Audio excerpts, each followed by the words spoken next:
I never thought I'd be the guy writing something like this, but here I am. My name's Mike, and I'm just trying to get this off my chest because I honestly don't know what to do anymore. I've been with my wife, Lisa, for about 8 years now. We got married young, and honestly, I thought we had a pretty solid marriage. Sure, we had our fights like everyone does, but I always figured we were in this together. Lately, though, things have felt off. Lisa's been acting weird. She's more bitchy than usual, snapping at me over small things, rolling her eyes when I try to talk to her about anything remotely serious. She's been distant, mostly glued to her phone or spending more time with her friends than she used to. Small things, little signs that maybe things weren't perfect anymore, but I convinced myself I was overthinking it. We have a shared passion for cooking. It's always been our thing, really. We spend weekends trying out new recipes, taking cooking classes together, making it our little escape from the stress of daily life. Recently, we even started taking private lessons with this renowned chef named Ethan. Lisa loves it, she's obsessed with learning everything, and I thought that was good for her. I even encouraged her to go, thinking it was a way to bond and grow together. But then I noticed things started to change after one of her lessons.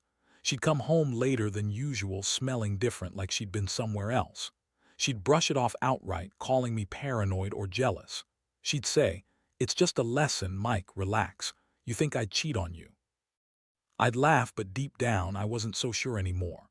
I kept telling myself she's just stressed or maybe just having fun with her instructor, Ethan. Still, I couldn't shake this feeling that something was wrong. One night I stayed up late, scrolling through our security camera footage because I was just curious about something. It's a small house, and we have cameras in the kitchen, living room, and hallway, mostly for security, but I'd started looking back at the footage out of paranoia. I wasn't expecting to see anything, honestly, but I figured I'd check on her after she left for her lesson. That's when I saw it. I was stunned. The footage caught Lisa sneaking into the pantry during her lesson, not just briefly, but for a good while. She was acting weird, giggling, and then suddenly the camera caught her and Ethan, her cooking instructor, in a very compromising position. They were in the pantry, hiding behind shelves, making out. I couldn't believe what I was seeing. It was like a punch in the gut, and I froze as I watched them. I don't even know how I felt at first. Shock, rage, disgust. Maybe all of it at once. I kept rewinding the footage because I couldn't believe it was real. My wife Lisa was cheating on me, and with someone I had trusted to teach her something she loved. I wanted to scream, but all I could do was sit there staring at the screen, feeling my world collapsing around me. I didn't tell her I saw the footage immediately. I needed to think. I needed to process what I just saw, but inside I knew I couldn't just ignore it. That was the moment I realized that my marriage, as I knew it, was over. The trust I had left was shattered, and I wasn't sure I'd ever see her the same way again. After I watched the footage, I sat there in silence for what felt like hours. My mind kept racing, trying to make sense of what I'd just seen. I kept replaying the images over and over, wondering how Lisa could do something so reckless, so blatantly disrespectful. I felt a knot tighten in my stomach, and a boiling rage started to build. How could she lie to my face, pretend everything was fine, when behind my back she was sneaking around with Ethan? I knew I had to confront her, but I wasn't sure how. Part of me wanted to yell at her, to scream and demand answers. But another part, the part that had loved her for so long, felt sick at the thought of laying everything bare so suddenly. I decided I'd wait until she got home from work, giving myself some time to cool off and think about what I was going to say. When she finally came in, as usual, she was all smiles, acting like she had no idea what I knew. "Hey, honey," she said, dropping her bag on the floor and walking over to me. "How was your day?" I looked at her, cold and distant. "Lisa, I saw the footage," I said quietly but firmly. Her face instantly changed, her eyes widened, and she shifted uncomfortably. "What are you talking about?" she said, trying to act innocent, but her voice cracked and I could see the guilt written all over her face. "Don't play dumb," I said. "I saw you sneaking into the pantry during your lesson with Ethan. I saw you making out with him, Lisa. How long has this been going on?" Her face twisted with anger and defiance. "You're crazy," she spat. "You're just jealous because I'm finally doing something for myself. Ethan's just teaching me how to cook and you're overreacting. You don't trust me, do you? I shook my head, feeling a mixture of heartbreak and fury. Trust, after this? How can I trust you when you've been lying to my face and cheating on me? I honestly don't even know who you are anymore. She rolled her eyes and scoffed. Oh, please, Ethan's just a friend. You're making this into some big deal. You're probably just mad because I've been busy and you're insecure. Classic Mike, jealous and paranoid. It's not like I even slept with him. We just kissed. It's not that big of a deal. Grow up. Hearing that, I felt my blood boil. She was so good at lying, so convincing, even now trying to dismiss everything while her eyes betrayed her guilt. I wanted to believe her, really I did, but I knew better. That footage didn't lie. She had cheated, plain and simple. And the way she was dismissing it, acting like I was the one overreacting, only made me angrier. I told her I needed some space, that I couldn't be around her while I figured out what to do. She scoffed again, calling me crazy, and stormed off to the bedroom. I stayed in the living room, staring at the wall, feeling like I'd just been punched in the gut. My mind kept circling around the same thoughts: betrayal, heartbreak, anger. How could she do this? How long had she been lying? And most of all, what the hell was I supposed to do next? The worst part was knowing that everything I thought was real, our relationship, our life, was built on lies. I'd been blind, trusting her blindly. And now that I knew the truth, I felt like I was drowning in a sea of betrayal. I kept asking myself whether I should confront her again or just walk away, but deep inside, I knew I had to plan something. I had to get revenge, not just to hurt her, but to remind her that she couldn't just cheat and lie without consequences. That night, I stayed awake for hours, thinking about what to do. I knew I wasn't the kind of guy who'd jump into something impulsive, but I also knew I couldn't just let her get away with this. I had to make her feel as betrayed as I felt, maybe even more. I needed a plan, something calculated but effective. I had some ideas about how to do it, but I wasn't ready to go there yet. For now, I just kept replaying everything in my head, trying to anchor myself to the reality that my marriage was broken, and I had to decide whether to fight for it or cut my losses and move on. The next morning, I woke up feeling like I'd been hit by a truck. The adrenaline from yesterday's shock had worn off, leaving behind a heavy, hollow ache. I couldn't focus on anything, and the thought of facing Lisa again was unbearable. But I knew I had to act. I couldn't just sit around feeling sorry for myself. I needed to figure out my next move, and fast. I started by digging into more of her routines.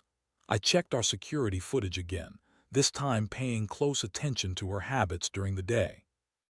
I wanted to see if there were any signs I missed or clues about where she might be going.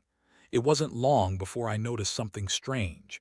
She'd been sneaking out in the mornings, sometimes for hours, and returning just before dinner. No calls, no texts, no reason she could give.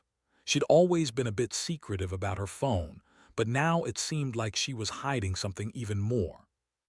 I decided I needed more proof, so I installed a keylogger on her phone, not exactly legal maybe, but I was desperate. I wanted to see if she was talking to Ethan or anyone else behind my back. Within a day, I saw texts from Ethan, popping up, flirtatious and suggestive. She was clearly lying about everything. I also found messages from other men, some explicit, some just playful. It was like a floodgate had opened. I felt sick, but I also felt a strange sense of clarity. I knew what I had to do now. I took a deep breath and made a plan. I wasn't about to confront her blindly again. I wanted to catch her in the act, to have concrete proof, and maybe even get her to admit everything. I decided to stage a trap. I told her I was going out for a few hours, but really I was waiting nearby, ready to catch her red-handed if she tried to sneak out again. I hid my phone in my pocket, keeping it recording just in case. As the afternoon dragged on, I saw her slip out the door, looking around nervously. I followed at a distance, keeping to the shadows. She headed into a nearby coffee shop, but then, surprisingly, she didn't come back alone. She entered a nearby apartment building, and that's when I saw Ethan walk out a little later. He looked around, saw me in the distance, and quickly ducked behind a corner. Just like that, I had everything I needed, proof they were still seeing each other even after all her denials. I couldn't believe how fast everything had spiraled into this mess. My wife, Lisa, had lied from the start. She'd been sneaking around with Ethan, pretending to be innocent, pretending she was just learning to cook. It was the most humiliating thing I'd ever seen. And now I had everything on tape, their secret meetings, their kisses, their touching. All of it, just like that, my world crumbled completely. When I finally got back home, I was a mess. I felt rage, betrayal, heartbreak all tangled up inside me. But I also knew I couldn't just lose my shit. I had to be strategic. I waited until Lisa was in the shower, then sat down with my phone, watching the recordings. Every second of their betrayal. I knew this was going to change everything, and I had to prepare myself for the fallout.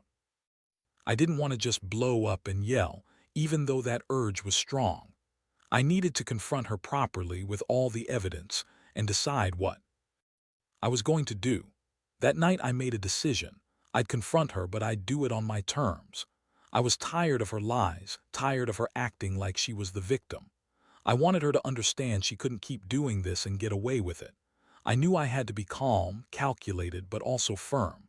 She'd betrayed me in the worst possible way, and I was going to make damn sure she paid for it, not just with words, but with real consequences. I was ready to finally face her, and whatever came after that, I knew I wouldn't be the same person. My marriage was over, and I was starting to realize I might be better off without her. But first, I had to get her to admit everything. That evening, I waited until Lisa had finished her shower and was sitting on the couch acting like everything was fine. I took a deep breath, my hands trembling slightly, and finally decided it was time to confront her with everything I had. I turned on the footage on my phone, the videos I had secretly recorded that proved she was lying. About her lessons, about Ethan, about everything. Her eyes widened the moment she saw the screen light up. She knew exactly what I was about to do.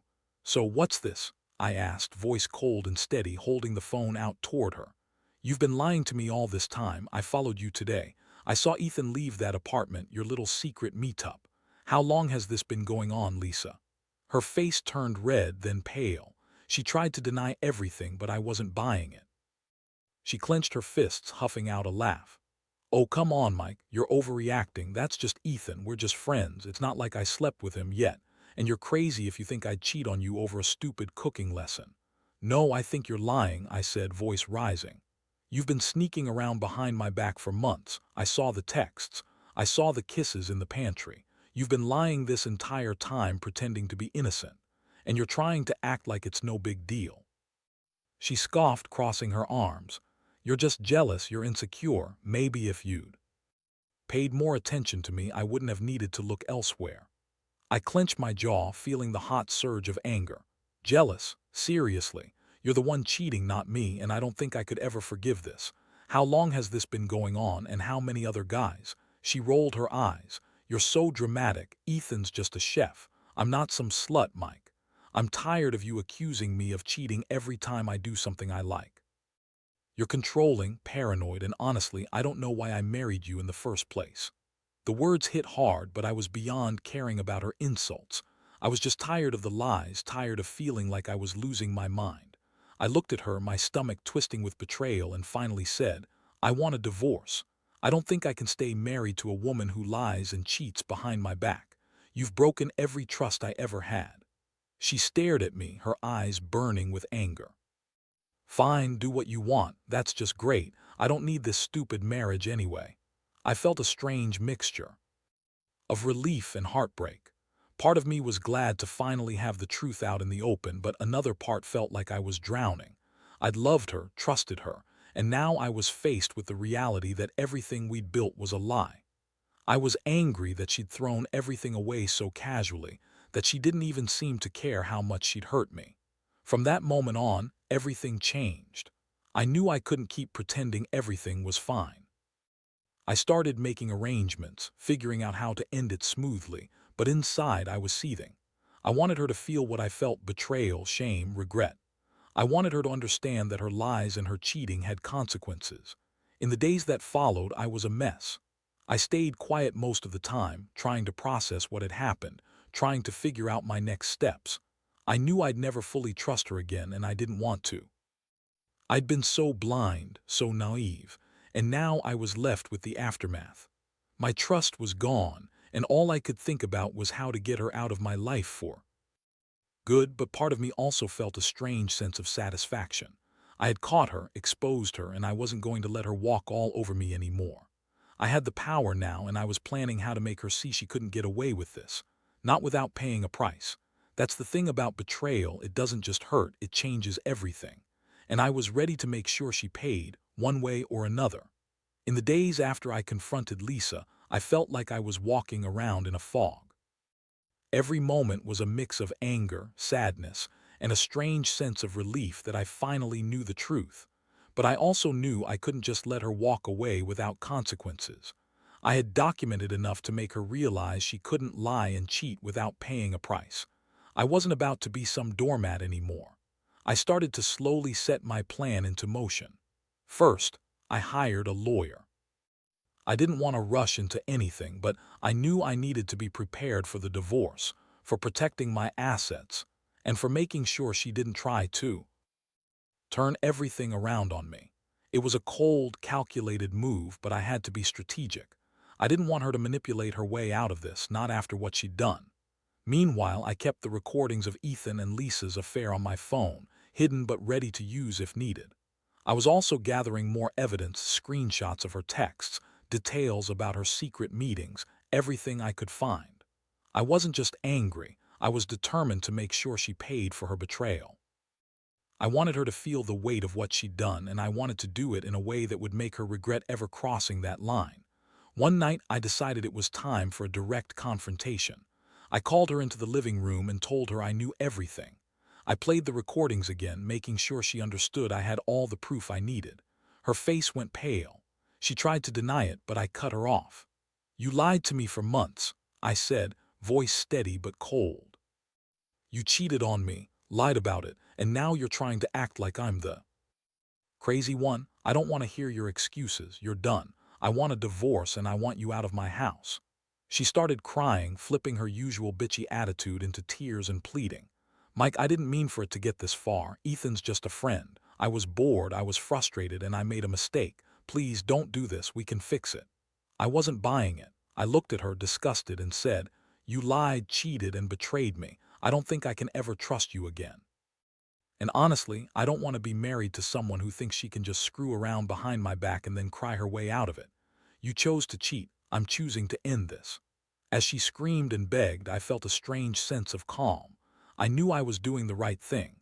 I wasn't going to let her destroy what was left of my dignity. I told her she could stay until I found a place to go, but she was no longer welcome to stay in this house. She spat at me, called me a controlling asshole. But I didn't care. I was done listening to her lies. Over the next few weeks, I packed up my things, moved out, and finalized the divorce. It was messy, filled with anger and tears, but I felt a small release each time I signed a document or changed a lock. I also made sure she knew I had all the evidence. I sent her the recordings, the screenshots, everything. I wanted her to understand that I was serious, that cheating on me, lying to my face, meant she would never get away with it unscathed. Looking back, I realize how much this has changed me. I used to trust blindly, but now I see how fragile that trust can be. I learned that betrayal is a poison that can infect everything if you're not careful. And I also learned that sometimes you have to take control of the situation, even if it hurts like hell, to come out on top. I don't regret exposing her, because now I know I won't be fooled again. And honestly, I don't miss the girl who lied and cheated. I've got a long road ahead, but I feel like I'm finally starting to breathe again after all the lies. It's been a few months since everything fell apart. Honestly, I thought I'd feel relief once I finally cut her out of my life, but instead, I've felt a strange mixture of liberation and emptiness. The betrayal cut deeper than I ever expected, and even now, I catch myself sometimes staring at my phone or the door, half expecting her to walk back in, crying or pleading or trying to justify her actions.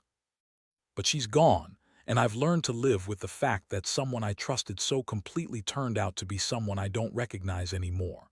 Divorcing her was the right decision, I know that now. It's not just about the affair, it's about the lies, the manipulation, the way she took everything we'd built and threw it away. I've been working on myself, trying to get past the anger and betrayal, but it's not easy. I've had to accept that some wounds don't heal overnight, and some betrayals leave scars that stick with you. Looking back, I realize I made some mistakes too. I was naive, blinded by love and trust, and I let her get away with too much for too long. But I also learned that sometimes you have to face the pain directly instead of pretending everything's fine. Ignoring the signs only makes it worse. I learned that you can't change someone who doesn't want to be honest. All you can do is protect yourself and walk away when the time comes. Now I'm trying to rebuild piece by piece.